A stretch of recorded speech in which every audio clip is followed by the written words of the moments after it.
Okay, so the second part for today class, we are going to cover about lymphatic system. Okay, kadang-kadang kita tak sedar dalam badan kita ni yang kita tahu ada salur darah. Bila kita luka, keluar darah, nampak warna merah, so kita rasa yang cedera itu hanyalah kita punya salur darah. Tapi sebenarnya di sekeliling salur darah kita ni, katalah kita Google search Okay, let us Google search. Okay, circulatory system. Circulatory system ni sistem peredaran darah kita lah. Yang dipump oleh jantung, ada blood vessel, artery, vena, blood capillary. Okay, versus apa? Nampak tak? Dia ada suggestion dah. Lymphatic system. Okay, kita cari. Try tengok gambar apa keluar. Image. Okay. Oh, tak ada ke gambar yang overlap? Gambar ni overlap tak?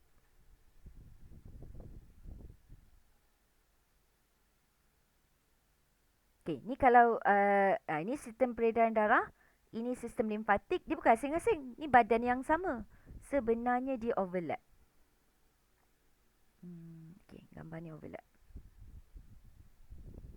Kita buka kat web dia. Keluar tak? Okay. So yang warna hijau itulah sistem yang kita nak belajar hari ni. Weh, internet. Okay, gambar ni boleh zoom ke? Okay, saya zoom browser saya. Guna cookies lah pula. Okay. Kalau you tengok, okay, nampak tak? Sistem peredaran darah adalah yang warna merah dan juga warna biru. Di mana biru itu merujuk, nampak tak, pada bahagian kanan, masuk jantung belah kanan. Darah tidak beroksigen. Dan yang warna merah ni nampak tak, aorta, adalah peredaran darah yang beroksigen pada bahagian badan kita. Dan dia pergilah pada semua. So, ini bukanlah satu je warna merah. Dia sebenarnya setiap bahagian tu ada merah dan biru. Ada oksigen dan oxygenated and deoxygenated. Tapi yang limfatik ini, ni dia nampakkan yang bulat-bulat je. Bulat-bulat tu node. Salah satu organ yang kita akan belajar. Okay. Ada yang agak situ kan. Sebenarnya dia ada okay, saluran.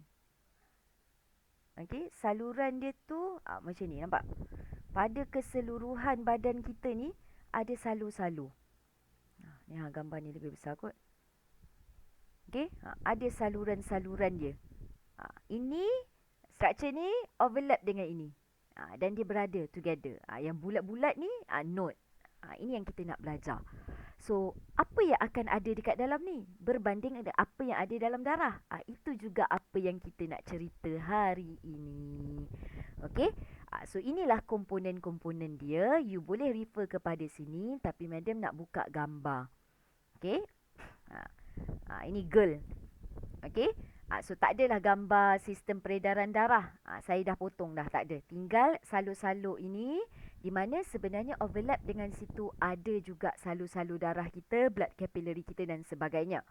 So dalam part ini, you kena tahu komponen of lymphatic system. So kalau nak diikutkan, komponen tu apa yang disenaraikan? 2, 4, 6. Ada 6. Tapi ada yang saya nak cerita detail sikit. Contoh, cecair yang mengalir dekat dalam salur hijau ini kita panggil sebagai lim. Okay. So, siapa dia lim? Okay. Lim ini adalah apa sifat dia? Siapa boleh bagi tahu madam? Apa sifat lim? Kalau dalam darah, kita panggil blood kan? Red blood cell, erythrocyte. White blood cell, leukocyte. Dalam salur limfa, lymphatic vessel, kita panggil lim. It is watery and colourless fluid. So, sebab tu, kalau you terluka dan salur ini terluka juga, kita tak nampak pun. Sebenarnya mungkin ada dia terkeluar. Dia macam bendalir badan yang kita panggil sebagai yang ada kat tisu, interstitial fluid. Okay. Watery and colourless. So, dalam salur darah hijau ni, salur limfa ini dipanggil lim. Okay. Then, kalau kita tengok, saiz dia ni ada yang besar, ada yang kecil. Cuma nama-nama dia, okey, dia tak adalah orang kata dia ada 3 jenis. Okey. Kejap dia ada 3 jenis vessel ni ikut saiz, iaitu dia pecahkan vessel ni kepada 3. Kalau yang paling kecil kita panggil limb capillary. So yang halus-halus limb capillary. Kalau yang besar sikit, limb capillary yang kecil akan bergabung dan menjadi struktur yang lebih besar, dipanggil sebagai limb vessel. Limb vessel pula bergabung menjadi struktur yang lebih besar sikit, dipanggil limb trunk. Dan semua limb trunk akan alihkan pergi kepada 2 jenis duct. Duct ini hanya berada pada bahagian bahu you. Di kiri kanan ni. Okey, ini bahagian, kalau badan kita, ini bahagian mana? Ini kanan kan? Ikut jantung. Ini bahagian kiri. Left. So, kalau duct, pada bahagian kanan dipanggil right lymphatic duct. So, yang ni right lymphatic duct. Kalau bahagian kiri, dia dipanggil sebagai thoracic duct. So, itu duct. So, duct inilah yang akan menghubungkan balik. Tadi kan dia buka salur yang berbeza dengan darah. Okay. Now, lymphatic duct inilah yang terdiri daripada 2. Kalau pada bahagian right, nama dia lain. Pada bahagian left, nama dia lain. Okay. Right tadi nama dia apa? Right lymphatic duct. Pada bahagian kiri, nama dia tak ada perkataan left. Thoracic duct. Dan diorang ni bersambung dengan salur darah. Okay. Join to blood vessel. Apa nama blood vessel yang glamour tu? Okay, dari aliran apa-apa yang mengalir dalam limb ini masuk semula ke darah melalui satu salur darah yang dipanggil sebagai okay, dia nama dia yang utama ni tak payahlah left ke right ke, dua-dua akan mengalir. Nampak tak? Dari sini dia masuk. Tak nampak. Dari right lymphatic duct dan daripada thoracic duct dia masuk ke yang biru ini apa? Nama dia adalah subclavian vein. Dia adalah salur darah vena. So nanti dalam flow tu, the second part kita nak kena tahu flow. Okay, tu je yang ada dalam lymphatic system. So berkenalan dulu. Okay. So, in between blood limb vessel. Okay, macam tadi kan. Limb ni adalah, katalah ini cabang halus-halus. Ini adalah limb capillary. So, dia mengalir menjadi struktur yang lebih besar sikit, limb vessel. Limb vessel. Limb vessel, mungkin 2-3 limb vessel. Okay, akan bergabung menjadi struktur yang lebih besar. Yang kita panggil limb trunk. Okay, kat tengah-tengah ni ada apa? Ada satu lagi structure. Let's say Madam nak kena label this part Okay, Madam nak bagi tahu. Okay, nama-nama dia. Let's say this is limb capillary. Kecil. Okay, smaller. Bigger. Capillary akan bercabang menjadi limb vessel. This one also limb vessel. Antara limb vessel dengan limb vessel ada, siapa boleh jawab? Yang bulat ni. Ini yang bulat-bulat yang tadi kalau kita tengok dekat gambar. Ni, yang bulat-bulat ni. Dan bulat-bulat ni, dia banyak berada pada joint badan kita. Contoh joint tu kat mana? Ketiak kita. Okay, bahagian armpit, bahagian bawah pelipat kaki kita. Dekat bahagian leher kita. Dekat bahagian organ groin kita, organ pembiakan kita tu, dekat tepi-tepi peha. Dekat celah-celah tu dia banyak. Nampak tak bulat-bulat ni? Okay? Ada banyak. So, apa tu Siapa boleh teka? Dari banyak ni semua kita dah cerita. Satu lagi kita belum cerita. It is? Yes. Lymphatic node. Okay, lymphatic atau lymph node dua-dua accepted. Sama dengan lymphatic duct atau lymph duct kan yang saya sebutkan. Okay. So, inilah salur hijau yang ada di sekeliling badan kita. So, kat mana you jumpa lymphatic node? Between lymph vessel. Tapi lymph vessel dengan lymph vessel akan bergabung menjadi struktur yang lebih biggest, yang paling besar.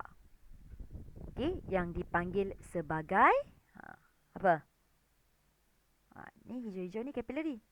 Lymph? Tak tahu.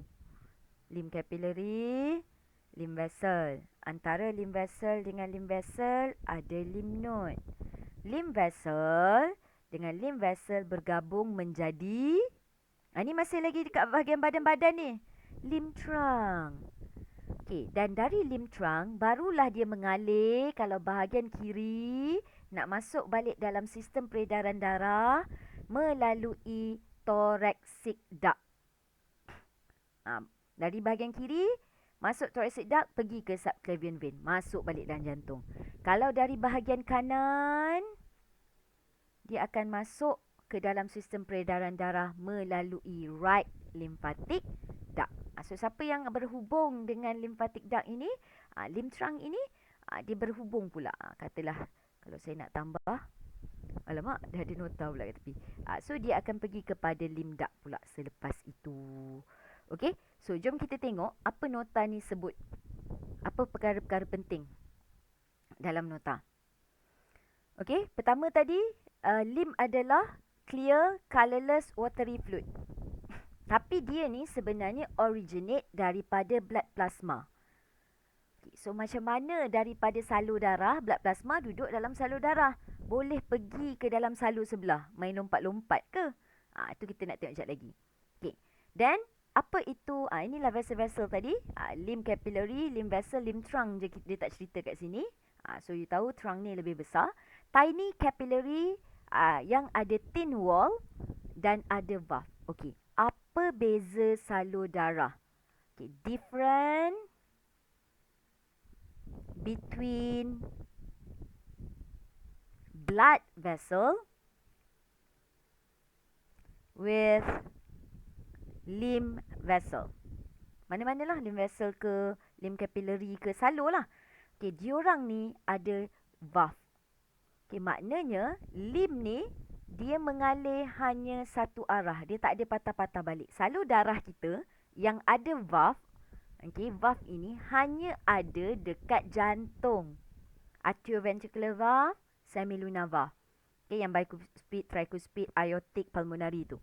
Okay, dalam jantung. Tapi dalam salur darah tak ada. Tapi dalam capillary dia ada. Tujuan dia adalah to ensure the flow of lymphatic fluid in one direction.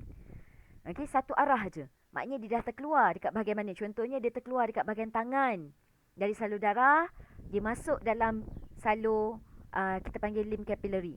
So, lymph capillary ini akan mengalir dan akhirnya nanti dikembalikan semula ke sistem peredaran darah. Itu salah satu fungsi sistem limfa ini. Sekejap lagi Madam highlight. Okay, so ada valve Lymph capillary are joined together. Nampak tak? Dari lymph capillary, kalau dia join together, jadilah yang lebih besar. Dipanggil sebagai lymph vessel. Okay. Contain more valve. Kalau lymph vessel, dia lagi besar, lagi banyak. Maknanya valve tu lagi kerap ada. Okay. Contain more valve, prevent backflow of lymph. Okay. Dia tak nak prevent backflow. Nak bagi satu direction and prevent backflow. Ini dua reason kenapa ada valve. Okay. Tapi dia kata located along lymphatic vessel. Antara lymph vessel dengan lymph vessel akan adanya lymph node. Okay, lymph node ni dalam dia ada sel. Okay, apa sel yang ada?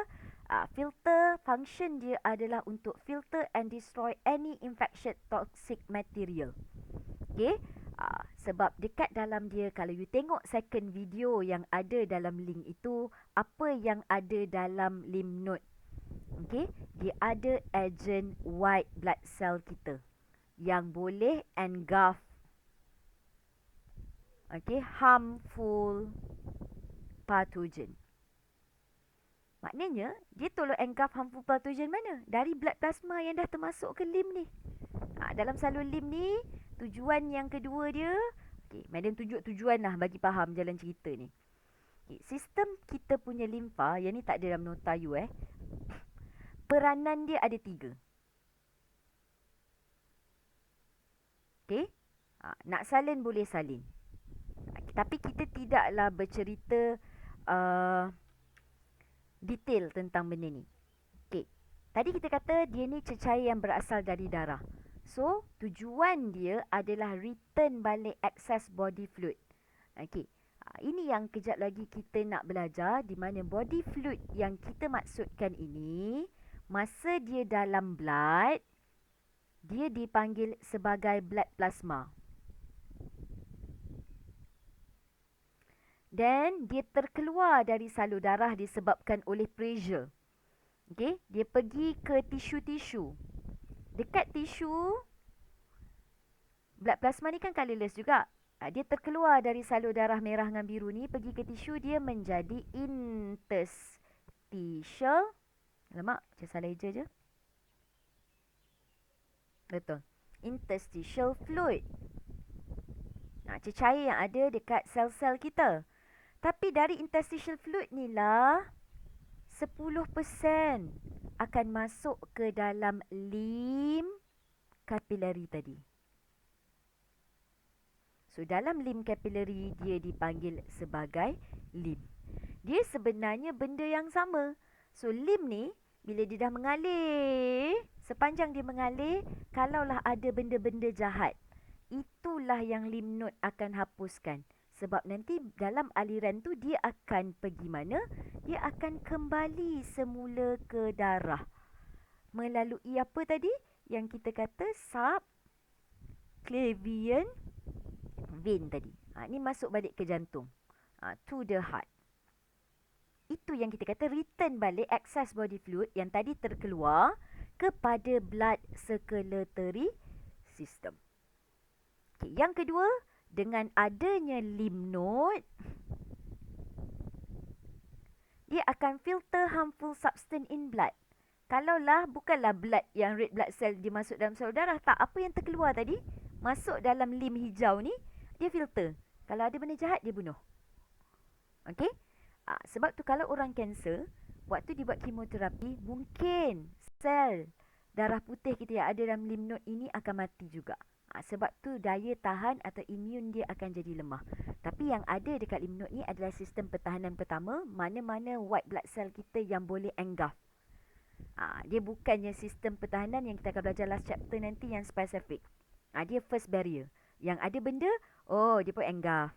Macam amoeba makan tu, engulf. So yang mengalir selepas dari lymph node ke bahagian lymph vessel yang seterusnya, macam ni kan. Yang mengalir kat sini ada benda jahat, white blood cell ini akan makan.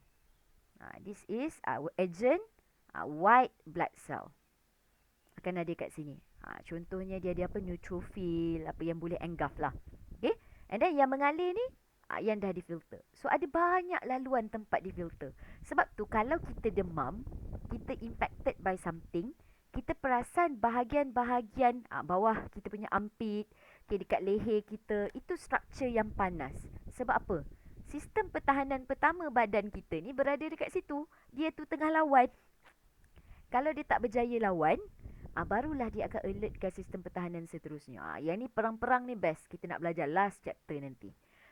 So yang mengalir ke lymph trunk dan akhirnya masuk melalui thoracic duct dan lymphatic duct ke dalam subclavian vein ni telah difilter. So berjayalah buat function yang kedua. Dan function yang ketiga ni, dia akan you belajar spesifik waktu SDS nanti. Ada satu juga agent lymphatic system ni dalam usus kita. Dipanggil sebagai lactil. So lactil ini sebenarnya adalah lymph capillary, tapi generally kita sebut capillary, dia bertujuan untuk tolong angkut lipid dalam badan kita. Nak angkut lipid, dia tak pakai serapan macam biasa. Dia kena melalui laktil yang merupakan salah satu daripada limb capillary. Okey, balik kepada gambar rajah ni tadi. Okey. So, lymph node filter out and destroy any infectious and toxic material. Tujuan dia apa? Tujuan dia dalam nota disebut to prevent foreign particle and bacteria from entering bloodstream. Sebab dia salur lain. Dia dah tolong filter. Dan nanti bila bawa masuk melalui lymphatic duct, okey, kanan dan kiri tu ke subclavian vein, dia dah dalam keadaan yang bagus. Tapi mungkinlah ada juga yang terlepas. Sebab tu kalau yang terlepas tu maknanya itu yang menyebabkan kita kata tiba-tiba dalam darah ada jangkitan kuman. Itu yang tidak berjaya oleh lymphatic system kita filter lah tu. Kalau lymphatic system dah berjaya filter, alhamdulillah. Okey. So ini tadi lymphatic duct yang kita sebut, ingat dia berbeza. Belah kanan nama lain, belah kiri nama lain. Kalau kanan, nama dia right lymphatic duct. Belah kiri, thoracic duct. Tapi dua-dua akan pergi masuk ikut left dan right subclavian vein. Ke mana mereka ni? Masuk ke heart. Masuk ke vena cava lah maksudnya. Okay, masuk semula. Okey.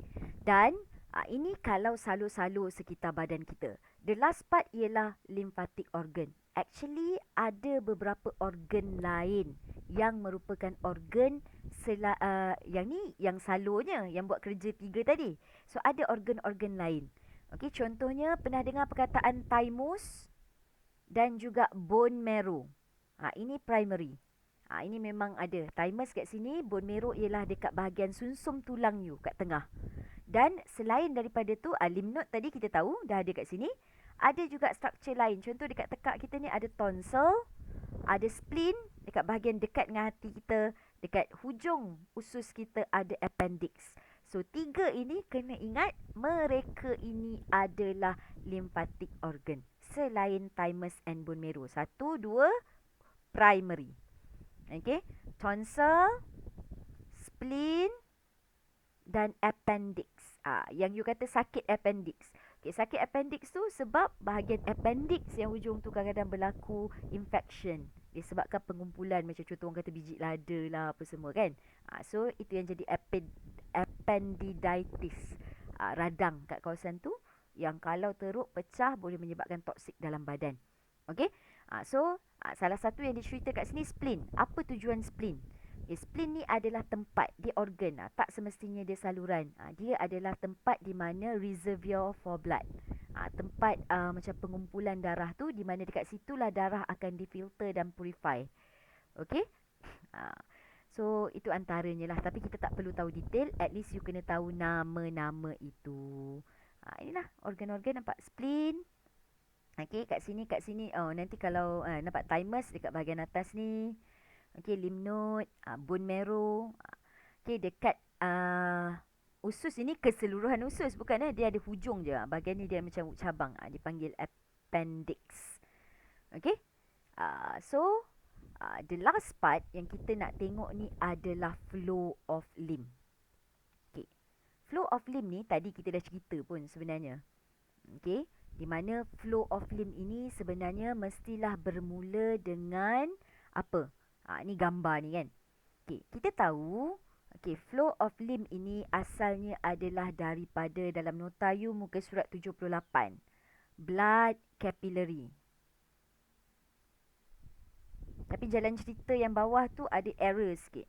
Dari blood capillary, you nampak salur darah vena yang bawa oxygenated blood ini lebih besar.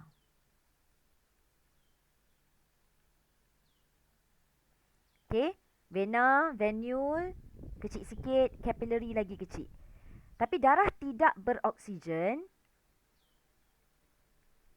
dekat satu-satu kawasan lah. Contohnya tisu ni apa? Katalah tisu ni dekat kidney ke apa kan. Deoxygenated blood, dia melalui arteri. Di mana kita tahu saiz arteri ini, dinding dia tebal, saiz dia lebih kecil, diameter. Kalau vena, vein dia besar diameter dia. Ini vein, ini arteri. Okay. So, bila jalan 3 lane, then jalan 1 lane, masuk ke jalan 2 lane. So, dia akan jam kan? Jam tu akan mewujudkan stres. So, stres inilah sebenarnya yang memaksa sebahagian daripada blood plasma untuk terkeluar daripada salur darah. Kan tadi mana kata dalam salur darah dia adalah blood plasma.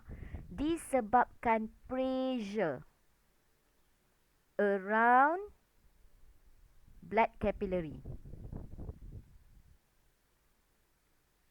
Okay, dia menyebabkan blood plasma akan terkeluar. Okay, dari blood capillary dia akan terkeluar pergi ke bahagian tisu. Maknanya tak masuk lagi salur hijau, tisu. Luar daripada salur darah tu kan ada muscle-muscle kita kan, tisu. Okay. So, pada waktu dalam blood capillary, dia dipanggil sebagai blood plasma. Okay, bila dia dah berada around tisu, dia dipanggil sebagai interstitial fluid. Okay. So, interstitial fluid ini ada yang meresap balik masuk ke dalam salur darah. Biasanya 90%, dalam video tu ada tunjuk. 90% akan masuk semula ke dalam daripada tisu, 90% interstitial fluid ini akan masuk semula ke blood capillary. Tapi 10% akan meresap masuk kepada limb capillary. Okay, hanya 10%. So 10% yang berada dalam limb capillary inilah yang dipanggil sebagai, cepat jawab, 8.52 dah. Sebagai dalam blood vessel, blood plasma dekat tisu interstitial fluid. Bila dia masuk dalam salur hijau, limb capillary, green, dia jadi apa sayang? Limb. So faham tak part ni? Okay, Sat, saya nak padam yang bawah ni. Okay, boleh. Okay, next. Limb capillary ni dia buat apa? Bila limb dah berada dalam limb capillary, flow dia pergi ke mana? Of course, dia akan pergi ke limb capillary. Semua yang kecil-kecil limb capillary mengalir pergi ke limb vessel nak. Okay, so antara limb vessel dengan limb vessel yang lain akan ada yang filter-filter tadi. Siapa? Lymph node. Inilah tempat di mana berlakunya filter of harmful substance tadi.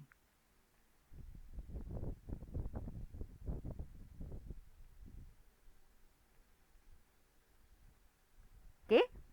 Then dari limb capillary masuk ke limb vessel. Limb vessel akan lalu lymph node, dia filter. Buatlah function yang kedua. Okay, dan yang dah bersih lalu kat limb vessel. Ikutlah bahagian-bahagian mana, semua sama. Tapi dari limb vessel, dia akan bercabang pula menjadi limb trunk yang lebih besar.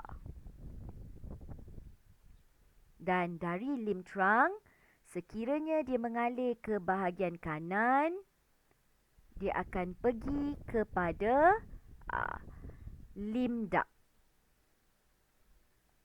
Okey, di mana kalau bahagian kanan dia akan pergi kepada right lymphatic duct, dan pada bahagian kiri dia akan masuk melalui thoracic duct. Bila dah sampai sini, maksudnya dia dah nak buat apa? Dia dah nak masuk semula ke peredaran darah. So, diorang as conclusion akan masuk semula. Kita akan buat function yang pertama ini, return excess body fluid tadi, masuk ke dalam salur darah yang bernama siapa? Summary korang yang ni tau hari ni. Siapa last sekali? Very good. Subclavian vein. So, berjayalah kita buat pula function yang pertama iaitu tadi terkeluar sebab pressure. Dia sebenarnya memang kepunyaan blood, cecair dalam darah. Tapi disebabkan pressure around capillary dia terkeluar. Tapi bagus juga dia terkeluar sebab bila dia masuk dalam lymph capillary, lymph node boleh tolong filter harmful substance dalam dia. Okay, dan pulangkan balik excess body fluid yang terkeluar tadi ke dalam sistem peredaran darah. So, bila dia masuk subclavian vein, dia akan pergi kepada blood circulatory system. Boleh faham tak? Itulah yang kita nak belajar hari ini dalam lymphatic system.